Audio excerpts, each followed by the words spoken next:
Hello guys and welcome back to best Kappix. അങ്ങനെ അവസാനം ഇന്ത്യയിൽ നമ്മുടെ നിസാനും റെനോവും കൂടെ ചേർന്ന് 5 പുതിയ വണ്ടികൾ അനൗൺസ് ചെയ്തിട്ടുണ്ട്. അതൊരു വളരെ വലിയ കാര്യമാണ്. കാരണം 2020 ഡിസംബർ അതുപോലെ 2021 ഫെബ്രുവരി ഈ 2 കാലങ്ങൾ കൊണ്ടാണ് നിസാൻ അവരുടെ മാഗ്നൈറ്റ് അതുപോലെ റെനോ അവരുടെ കൈകര തുടങ്ങിയ വണ്ടികൾ ഇറക്കിയത്. അതിനുശേഷം പിന്നെ അവർ പ്രത്യേകിച്ച് ഒന്നും തന്നെ ഇറക്കിയിട്ടില്ല എന്നുള്ളതാണ് സത്യാവസ്ഥ. കുറച്ച് സ്പെഷ്യൽ എഡിഷൻസും കാര്യങ്ങളൊക്കെ വന്നു, പക്ഷെ അല്ലാണ്ട് വേറെ പ്രത്യേകിച്ച് വണ്ടികളൊന്നും വന്നില്ല.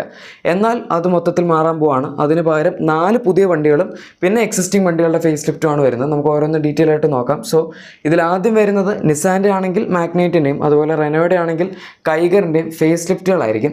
ഈ 2 വണ്ടികൾ ഇറങ്ങിയിട്ട് ഇപ്പോൾ 2 വർഷം കഴിഞ്ഞു. അതുകൊണ്ട് തന്നെ ഫേസ് ലിഫ്റ്റ് ഡ്യൂ ആയിട്ടുള്ള സമയമായി എന്ന് നമുക്ക് പറയാം. മറ്റ് പല വണ്ടികളും ഇതിൻ്റെ കൂടെ ഇറങ്ങിയതിനൊക്കെ ഇഷ്ടംപോലെ ഫേസ് ലിഫ്റ്റുകളൊക്കെ ഇപ്പോൾ കിട്ടി.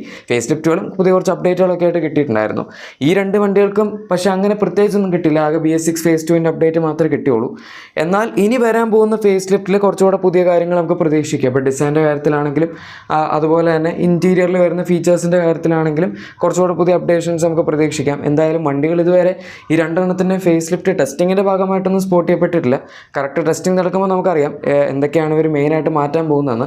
അതുപോലെ എക്സ്റ്റീരിയർ ഡിസൈൻ്റെ കാര്യത്തിൽ ഫേസ് ലിഫ്റ്റ് എന്ന് പറയുന്നുണ്ടെങ്കിലും എന്തെങ്കിലും മേജർ ഡിസൈൻ ഉണ്ടോ എന്ന് നമ്മൾ നോക്കി കാണേണ്ടിയിരിക്കുന്നു. അതിൽ ടെസ്റ്റിംഗ് തുടങ്ങിയതിന് ശേഷം പറയാൻ പറ്റുള്ളൂ. ഇപ്പോഴത്തെ പല വണ്ടികൾക്കും ഫേസ് ലിഫ്റ്റ് എന്ന് പറയുമ്പം എക്സ്റ്റീരിയറിൽ അങ്ങനെ വലിയ മാറ്റങ്ങൾ നമ്മൾ കണ്ടുവരാറില്ല.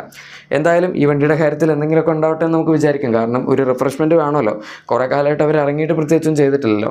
മിക്കവാറും മറ്റുള്ള വണ്ടികൾ വരുന്നതിന് മുമ്പ് ഇതിൻ്റെയൊക്കെ ഫേസ് ലിഫ്റ്റുകളായിരിക്കും വരുന്നത്. ഇനി അടുത്ത വണ്ടി നമ്മുടെ റെനോയുടെ ഡസ്റ്ററിൻ്റെ പുതിയ ജനറേഷൻ മോഡലാണ്. നമുക്ക് ഇന്ത്യയിൽ 2012 ഡസ്റ്റർ വരുന്നത്. ആ ഫസ്റ്റ് ജെൻ മോഡലായിരുന്നു.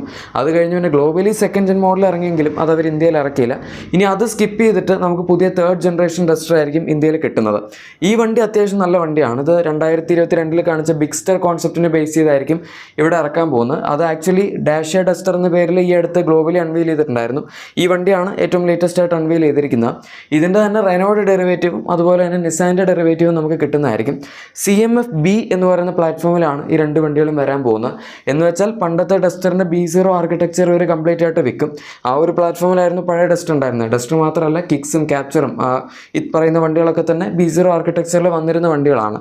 പക്ഷേ ആ പ്ലാറ്റ്ഫോമായിട്ട് ഇതിന് യാതൊരു ബന്ധവുമില്ല. ടോട്ടലി ഡിഫറെൻ്റ് ആയിട്ടുള്ള പ്ലാറ്റ്ഫോമാണ്. മാത്രമല്ല ഈ പുതിയ CMF-B എന്ന് പറയുന്ന പ്ലാറ്റ്ഫോം ഇവിടെ ലോക്കലി മാനുഫാക്ചർ ചെയ്യാനായിട്ട് ഈ 2 കമ്പനികൾ ഇൻവെസ്റ്റ് ചെയ്തിട്ടുണ്ട്. മറ്റുള്ള വണ്ടികൾക്ക് വേണ്ടിയാണ് ഇൻവെസ്റ്റ് ചെയ്തിരിക്കുന്നത്. പക്ഷേ എന്നാൽ ഇതായിരിക്കും അതിൽ ഏറ്റവും വലിയൊരു ഇൻവെസ്റ്റ്മെൻറ്റ്. കാരണം 5000 കോടിയുടെ അടുത്തൊക്കെ ഒരു പുതിയ പ്ലാറ്റ്ഫോം ഇവിടെ നിർമ്മിക്കാൻ വേണ്ടി ഇൻവെസ്റ്റ് ചെയ്യുന്നു എന്ന് പറയുന്നത് ചില്ലറ പരിപാടി അല്ലല്ലോ.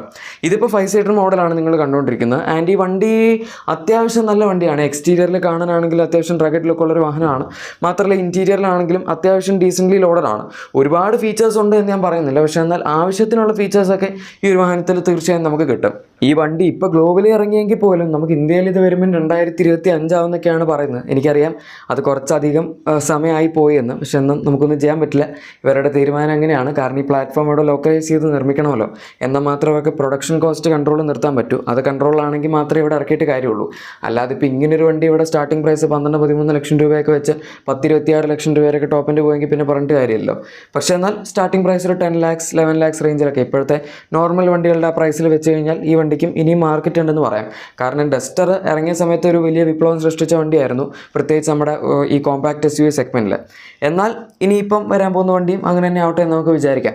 ബൈ ദ ബൈ ഇതോടുകൂടി ഡസ്റ്ററിൻ്റെ കാര്യം തീർന്നിട്ടില്ല. കാരണം ഇപ്പോൾ നിങ്ങൾ കാണുന്ന 5 സീറ്റർ മോഡലാണെങ്കിൽ ഇതിൻ്റെ തന്നെ ഒരു 7 സീറ്റർ മോഡലാണ് അവർ 3ാമതായി ഇന്ത്യയിൽ കൊണ്ടുവരാൻ പോകുന്ന വണ്ടി.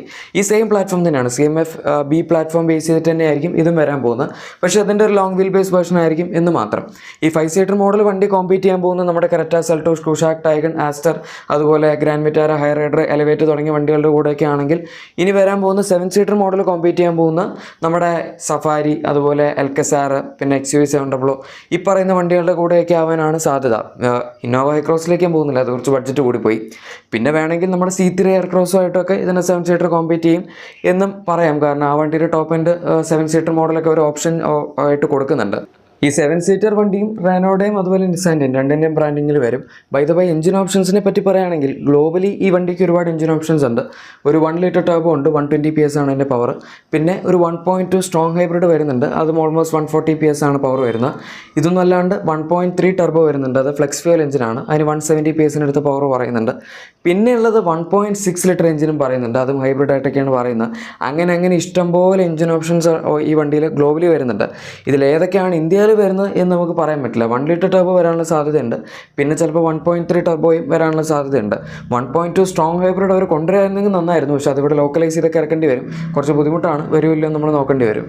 ഇതാണ് ഇവരുടെ മെയിൻ വണ്ടികൾ. ഇനി അടുത്ത വണ്ടിയിലേക്ക് പോവുകയാണെങ്കിൽ ഇത് നിസാൻ്റെ മാത്രമാണ്, റെനോയുടെ ആയിരിക്കില്ല.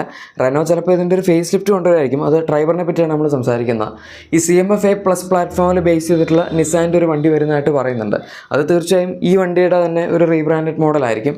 ഈ റീബ്രാൻഡഡ് മോഡൽ എന്ന് പറയുമ്പം നമ്മളിപ്പോൾ കൈഗറും മാഗ്നേറ്റും കണ്ടല്ലോ, അതിൽ അത്യാവശ്യം ഡിഫറൻസ് അവർക്ക് കീപ്പ് ചെയ്യാൻ പറ്റിയിട്ടുണ്ടായിരുന്നു. അതിപ്പോൾ ഇൻറ്റീരിയർ ഡിസൈനിലാണെങ്കിലും എക്സ്റ്റീരിയർ ഡിസൈനിലാണെങ്കിലും വ്യത്യാസമുണ്ട്.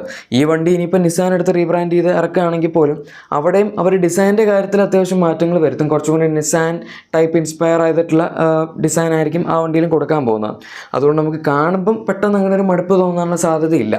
പിന്നെ ഇതിൻ്റെ റെനോ വേർഷനെ പറ്റി പറയുകയാണെങ്കിൽ ഒരു ഫേസ് ലിഫ്റ്റാണ് നമ്മൾ എക്സ്പെക്ട് ചെയ്യുന്നത്. കാരണം ഈ വണ്ടി ഇറങ്ങിയിട്ട് ഇപ്പോൾ 4 വർഷത്തിന് മുകളിലായി. ഇതിലും ഇതുവരെ പ്രോപ്പറായിട്ടുള്ളൊരു അപ്ഡേറ്റ് ഒന്നും റെനോ കൊടുത്തിട്ടില്ല. കുറച്ച് ഫീച്ചേഴ്സ് ഇടയ്ക്ക് വെച്ച് അഡീഷണൽ ആഡ് ചെയ്തായിരുന്നു, ക്രൂസ് കൺട്രോൾ പോലെയുള്ള സാധനങ്ങളൊക്കെ. പക്ഷേ അതല്ലാണ്ട് പ്രത്യേകിച്ച് വേറൊന്നും വന്നില്ല. പിന്നെ ഡുവൽ ടോൺ കളർ ഓപ്ഷൻസ് ഒക്കെയാണ് ആഡ് ആയത്. പക്ഷേ അഗൈൻ ഇത് ചെറിയ ചെറിയ അപ്ഡേറ്റ്സ് ആണ്, നമുക്കല്ലാണ്ട് വലിയ മേജറായിട്ടുള്ള കാര്യങ്ങളൊന്നും പറയാനില്ല. പിന്നെ നിസാൻ ഇറക്കുമ്പോഴും ഇതിൻ്റെ ഫീച്ചേഴ്സൊക്കെ ഓൾമോസ്റ്റ് സെയിം തന്നെ ആയിരിക്കും. അതിനൊന്നും അവരിനി പ്രത്യേകിച്ച് കൂടുതൽ കൊടുക്കാനുള്ള സാധ്യതയൊന്നും ഉണ്ടെന്ന് എനിക്ക് തോന്നുന്നില്ല. ഇതിൻ്റെ ലോഞ്ചും ഇതുവരെ അവർ പറഞ്ഞിട്ടില്ല. ബൈ ദ വേ ഇവർ ഈ വണ്ടികൾ അനൗൺസ് ചെയ്തിട്ട് മാത്രമേ ഉള്ളൂ എന്തൊക്കെ ഇറക്കും എന്നുള്ളത്. ഇനി അടുത്തതാണ് ഇവരുടെ പോർട്ട്ഫോളിയോയിലുള്ള അവസാനത്തെ വാഹനം. അത് ഒരു ഇലക്ട്രിക് വണ്ടിയാണ് എന്ന് പറയാം. സോ ഈ വണ്ടി ഒരു എൻട്രി ലെവൽ EV ആയിരിക്കും. ഇവരുടെ CMF-B'ലല്ല CMF-A+ എന്ന് പറഞ്ഞ പ്ലാറ്റ്ഫോമിൽ ബേസ് ചെയ്തിട്ടുള്ള ഇലക്ട്രിക് വണ്ടി ഇറക്കും എന്നാണ് പറഞ്ഞിരിക്കുന്നത്. എന്ന് വെച്ചാൽ നമ്മുടെ മാഗ്നേറ്റ്, കൈഗർ, ട്രൈബർ തുടങ്ങിയ വണ്ടികളൊക്കെ വരുന്ന പ്ലാറ്റ്ഫോമാണ് CMF-A+. സോ ഇതിലേതെങ്കിലും ഒരു വണ്ടി അവർ ഇലക്ട്രിഫൈ ചെയ്യാനാണ് സാധ്യത. എനിക്ക് തോന്നുന്നു കൈഗറും മാഗ്നേറ്റും തന്നെയായിരിക്കും ഇവർ ഇലക്ട്രിഫൈ ചെയ്യാൻ ഉദ്ദേശിക്കുന്നതെന്ന്. അങ്ങനെ ഈ വണ്ടികളുടെ ഇലക്ട്രിക് വേർഷൻ ഇറക്കുകയാണെങ്കിൽ ഒരു പരിധി വരെ അതിന് മാർക്കറ്റ് ഉണ്ടാവാനുള്ള സാധ്യതയുണ്ട്. നല്ല പ്രൈസ് പോയിന്റിൽ വന്നാൽ ഈ കൈഗറിൻ്റെ മാഗ്നേറ്റിൻ്റെയും ഒരു മെയിൻ അട്രാക്ഷനും അത് രണ്ട് വണ്ടികളുടെയും പ്രൈസ് തന്നെയാണ്. കാരണം സബ് 4 മീറ്റർ കോമ്പാക്ട് SUV കാറ്റഗറിയിലാണ് ഈ രണ്ട് വണ്ടികൾ വരുന്നതെങ്കിൽ പോലും പ്രൈസിൻ്റെ കാര്യത്തിൽ മറ്റുള്ള സെയിം സെഗ്മെൻറ്റിലുള്ള വണ്ടികൾ വെച്ച് നോക്കുമ്പോൾ ഈ രണ്ട് വണ്ടികളും കുറച്ച് താഴെയാണ് നിൽക്കുന്നത്. അത് 1 ലിറ്റർ എണ്ണ പെട്രോളൊക്കെ ഉള്ളതുകൊണ്ടാണ്. പക്ഷെ എന്നാൽ പോലും അവർക്ക് ആ പ്രൈസ് കുറച്ച് വയ്ക്കാൻ പറ്റിയിട്ടുണ്ട്. അതിപ്പോൾ കോസ്റ്റ് കട്ട് ചെയ്തിട്ടാണെങ്കിൽ അങ്ങനെ. ഇനി ഇലക്ട്രിക് വണ്ടി വരുമ്പോഴും അവർക്ക് 10 lakhsന് താഴെ ഈ ഇലക്ട്രിക് വണ്ടിയുടെ സ്റ്റാർട്ടിംഗ് പ്രൈസൊക്കെ വയ്ക്കാൻ പറ്റുമെങ്കിൽ അതൊരു നല്ല മാർക്കറ്റിംഗ് പോയിൻ്റ് ആവും. പ്രത്യേകിച്ച് പ്രൈസ് സെൻസിറ്റീവ് കൂടിയാണ് നമ്മുടെ ഇന്ത്യൻ മാർക്കറ്റ്. അതുകൊണ്ടാണ് ടാറ്റ ടിയാഗോ EV ആ ഒരു അത്യാവശ്യം അഗ്രസീവ് ആയിട്ടുള്ള പ്രൈസിൽ. ഇനീഷ്യലി സ്റ്റാർട്ടിംഗ് പ്രൈസ് നോക്കുമ്പോൾ കുറവാണെന്നുള്ളൂ. ടോപ്പിൻ്റെ ഒക്കെ എടുക്കുകയാണെങ്കിൽ അതും 10-12 ലക്ഷം രൂപയൊക്കെ എക്സ്ഷോറൂം ഉണ്ട്. എന്നാൽ പോലും ആൾക്കാർ ഒറ്റയടിക്ക് നോക്കുമ്പം പ്രൈസ് കുറവാണല്ലോ. ആ ഒരു അട്രാക്റ്റീവ് പോയിന്റിലാണ് ടിയാഗോ EVക്ക് ഒരു മാസം 10,000-4,000 വണ്ടികളുടെയൊക്കെ സെയിൽ കിട്ടുന്നത്. ഒരു ഇലക്ട്രിക് വണ്ടിയെ സംബന്ധിച്ചിടത്തോളം അത് വളരെ മികച്ച സെയിൽസ് ഫിഗറാണ്. നിസാനും റെനോയ്ക്കും അങ്ങനെ എന്തെങ്കിലും ചെയ്യാൻ പറ്റുമെങ്കിൽ ഇവർക്കും സെയിൽ കിട്ടും. അതും അത്യാവശ്യം ഫീച്ചേഴ്സ് വെച്ചൊക്കെ കൊടുക്കണം. നമ്മുടെ സെട്രോൻ്റെ C3 പോലെ വളരെ ബേസിക് ആയിട്ട് ഇറക്കി കഴിഞ്ഞാൽ അപ്പോഴും ചെറിയൊരു പ്രശ്നമുണ്ട്. എനിവേ ഗൈസ്, ഇതാണ് നിസാൻ്റെ റെനോയുടെ ഫ്യൂച്ചർ പ്ലാൻസ്. വീഡിയോ ഇഷ്ടപ്പെട്ടെങ്കിൽ ലൈക്ക് ആൻഡ് സബ്സ്ക്രൈബും ഷെയറും ഒക്കെ ചെയ്തേക്കാം. നമുക്ക് മറ്റൊരു വീഡിയോയിൽ കാണാം. Thank you for watching my video and good bye.